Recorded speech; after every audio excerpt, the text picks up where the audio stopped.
or you don't need it to be fluffy. So all those things are almost not ticked. So why use eggs? Why? Hi there and welcome back to my channel. If you are new here, my name is Siwe, also known as Baker Like Anita, and I run a plant-based bakery out of my home in Johannesburg called Zimtoti Bakery. Please do check it out online. So today's video is about dairy-free baking, particularly about egg-free baking without eggs. I think that was my biggest obstacle that I faced when I started baking in a plant-based way. I'm here to share a bit of the knowledge that I've picked up along the way since I've started my journey.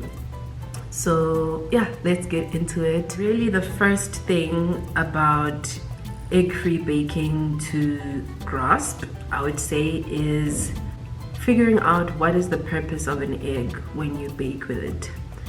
Because I think we just rush to replace that egg, but we don't really consider what the properties of the egg are that we need to replicate or replace in dairy-free cake. So the main three properties of an egg and why we use them in baking is firstly because an egg helps to give the cake texture. I think that's one of my biggest observations, is that cakes with eggs are much lighter and fluffier. So it's the texture that you are looking for in an egg. That's what we need, texture. Secondly is binding, and I think this is one of also the biggest things that challenge us and cause us to use bananas in everything that we are using as new plant-based bakers. I'm saying this because I've also gone through that, is using bananas for everything, and eventually all your cakes are going to taste like bananas, and nobody wants that. So binding, an egg really helps to ensure all the ingredients come together and stay together instead of just like falling apart and crumbling. So an egg helps to bind the ingredients. So that's the second thing, is binding. Thirdly is rise, linked to the fluffiness aspect, but it helps to give it rise. I don't know how else to explain it, but it helps it to rise. Those are the three elements that we are looking for in a bake.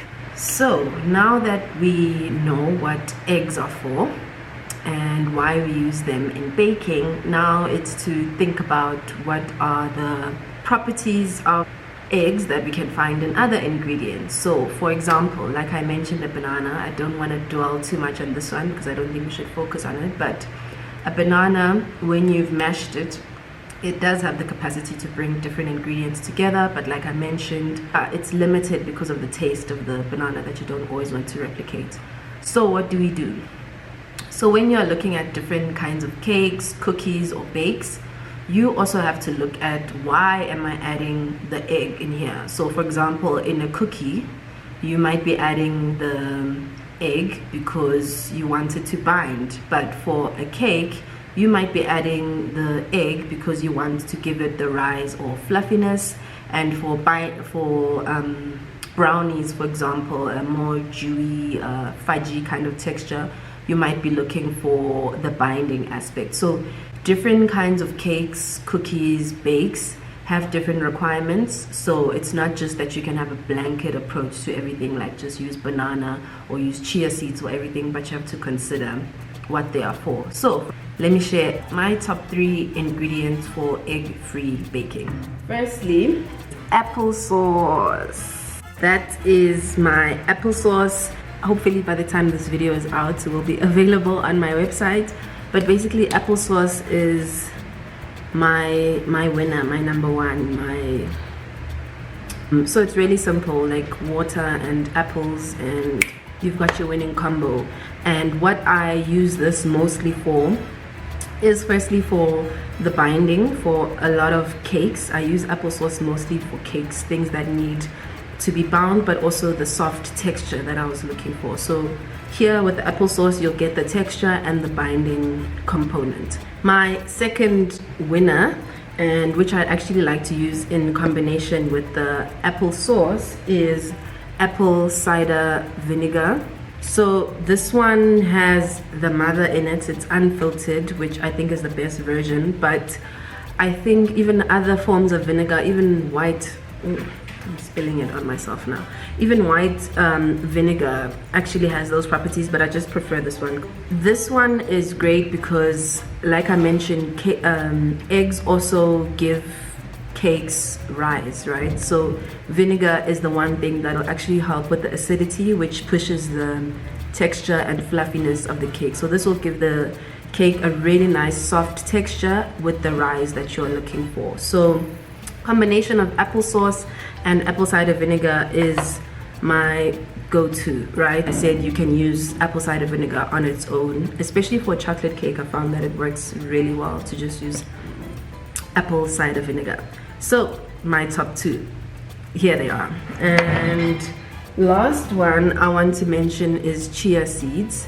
This is also another favorite of mine that I've been using for quite some time now, and it's particularly great for cookies. I would say that because you can allow them to soak and become like gelatinous, like that jelly. I love that word, I just had to say gelatinous. It becomes like a jelly-like texture if you leave them to soak in some water, and then you can incorporate into your cookie batter so that the cookies bind, but it also gives a really nice texture as well. Really important with this is that you have to let them soak to become soft, otherwise you really taste the almost nuttiness of the chia seeds in your bake or your cake. So this one I like to use for cookies, things that need some texture and need to be bound. Applesauce for fluffiness, yeah, and apple cider vinegar for the texture, the lightness. So yeah, basically a combination of these three ingredients is what I've been using mostly. That's been my saving grace. Special mention to a new one that's come in the game now, which are flax seeds. Okay, you can't really see them, and this is a bottle for olives. These need to be like mashed up and then mixed with water for them to be replaced in to be used for baking. I recently used these for brownies, and the one hesitation I have is that I haven't figured out how to make them not feel seedy so that the texture isn't really affected by the seeds. So yesterday I made brownies and I didn't like mash them and soak them long enough in water so that they become soft and easily incorporated.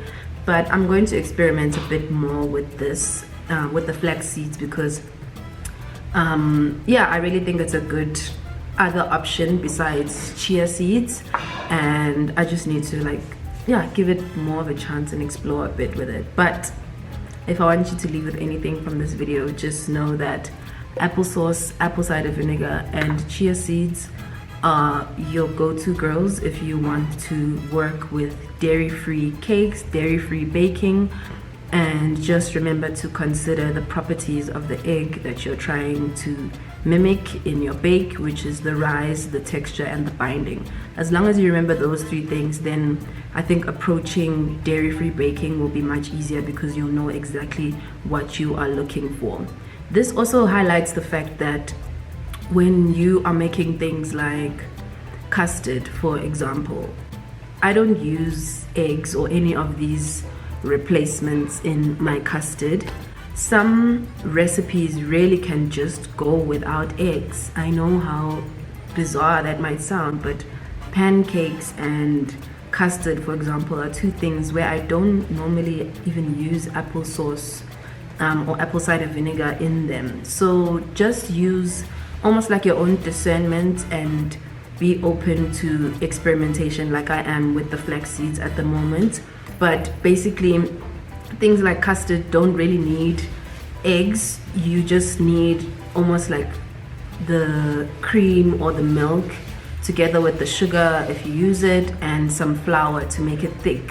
But I'm really not finding like, since I'm not using eggs and custard anymore, what was that thing that we were using the eggs for? Because it's not like you needed the custard to rise, which is what I'm using apple cider vinegar for, or you don't need it to bind, or you don't need it to be fluffy. So all those things are almost not ticked, so why use eggs? Why? Anyway, let's not get into that, but I'm just trying to prove the fact that you don't really need eggs in everything that you've accustomed your mind to thinking that eggs should be in these kinds of recipes. So just use a bit of discernment and experimentation and have a lot of fun, because you'll discover a lot of things about yourself and the ingredients that you're using in the process. I'm gonna stop it right there. Thank you so much for watching this video. I hope it was useful. Please comment down below if you've learned anything new, if you're gonna be trying anything new, and if you've been thinking of experimenting with dairy-free baking yourself, or maybe you are lactose intolerant.